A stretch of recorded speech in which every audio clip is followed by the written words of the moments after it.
Good morning, friends. Today we are going to take up the chapter of class 9, A Truly Beautiful Mind. This is essentially a small part from the life of Albert Einstein, and I'm sure all of you would have heard of his name. Albert Einstein has been one of the biggest inventors in the field of physics, the owner of the most famous equation, you can say E equal to mc square. But in this story, A Truly Beautiful Mind, we will see some other aspects also of Albert Einstein's from his early childhood and also as he was growing up. Now, his childhood was a little rather unusual because his parents were not very supportive of him. He was considered to be a little freak, unusual, both by his mother as also by the teachers in his school, and as a result he would run into a lot of problems with his teachers because he was simply not interested in what was being taught in school.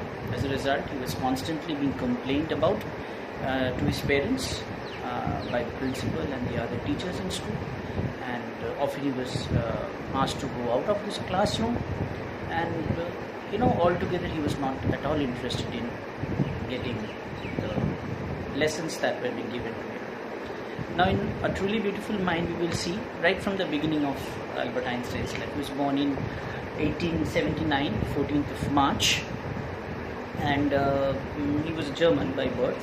And initially his schooling started in Munich, and till about the age of 2.5, Einstein still wasn't talking.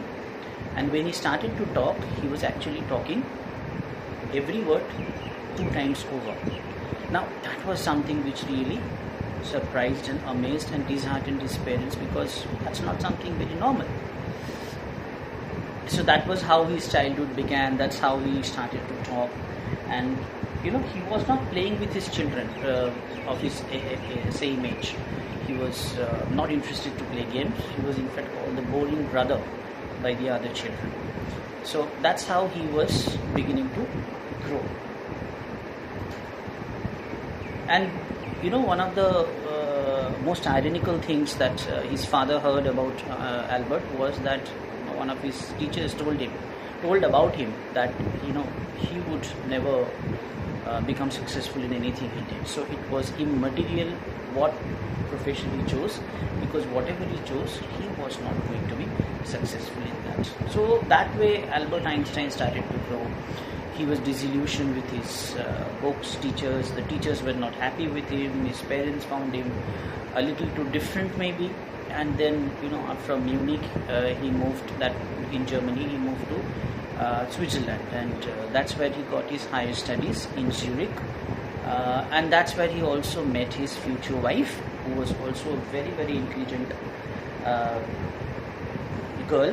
And she was also studying in Zurich, because Zurich was one of those few and far between universities of that time, 19th century, where women were allowed admission. Mileva Maric was her name, and eventually they were planning to get married because they had fallen in love.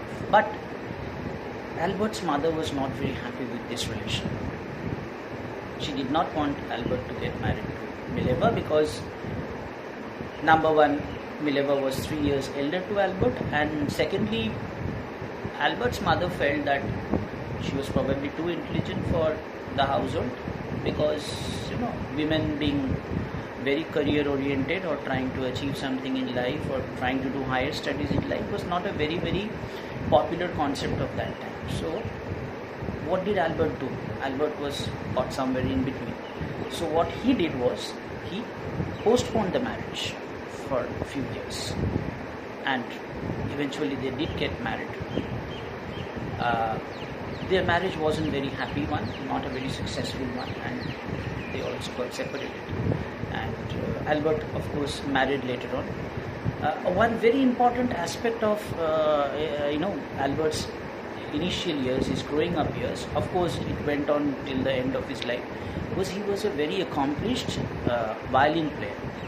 Very, very good violin player, and although his mind was bent towards science and physics, he was also inclined towards art, towards music, And in fact, he did not like people who discouraged art or performing arts or something to do with the artistic skills of people. So he was a very accomplished violin player, and even until his old age, he continued with that passion of his. So that was another very interesting aspect of Albert's life. A couple of other things that I would like to say is that he, as you know, was who wrote the very famous equation E equal to mc square. He was the person who invented the theory of relativity that dealt with mass, space and time. And his contribution to physics is something almost unparalleled. But as he was growing older, as he was accomplishing a lot of things in physics, he became a very, very celebrated physicist. He was being invited all over the world to give speeches, to talk about his inventions, to enlighten people. But at the same time, the world was going through a very critical phase. There were wars everywhere, there was crises, and there were a lot of unhappiness in society. During this time, there was an information which reached America. By this time, Albert Einstein had actually migrated to the United States of America, and he started to work there. Initially, he was unemployed after being a graduate, but thereafter he got employed. And because Germany was under the grip of Nazi torture, and it was not a very friendly country anymore, so he decided to move to the United States of America, and that's where the lion's share of his career took off. Now, while he was in America, he was working. At that time, something very unfortunate happened in the world.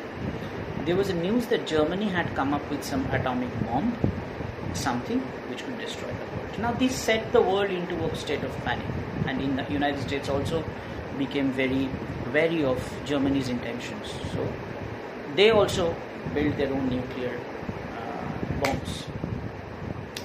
At that time, Albert Einstein had alerted Franklin D. Roosevelt, who was the President of the United States, that these kinds of weapons, building of weapons, was not going to be very, very good for the future of the world. For the global future, he was very worried. He warned. Now, what happened due to that warning was that USA became alert, and they started making their own weapons. And the Hiroshima and Nagasaki bombing in Japan was also done by the United States with those deadly weapons. That disillusioned Albert Einstein. He again wrote that this kind of warfare was going to be extremely dangerous and deadly for the entire world. This time nobody really listened to him, not even the highest office of the President in the United States of America. He became very pulverized, he became very worried.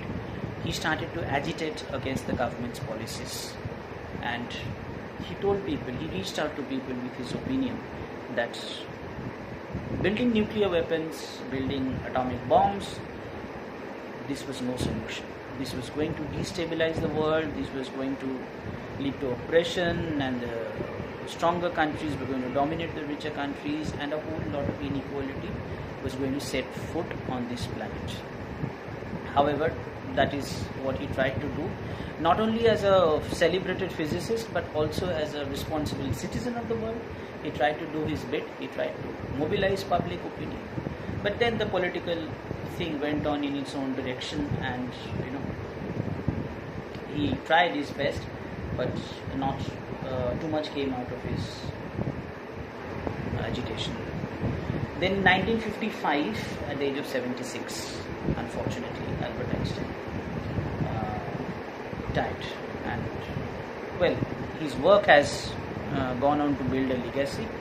It still survives.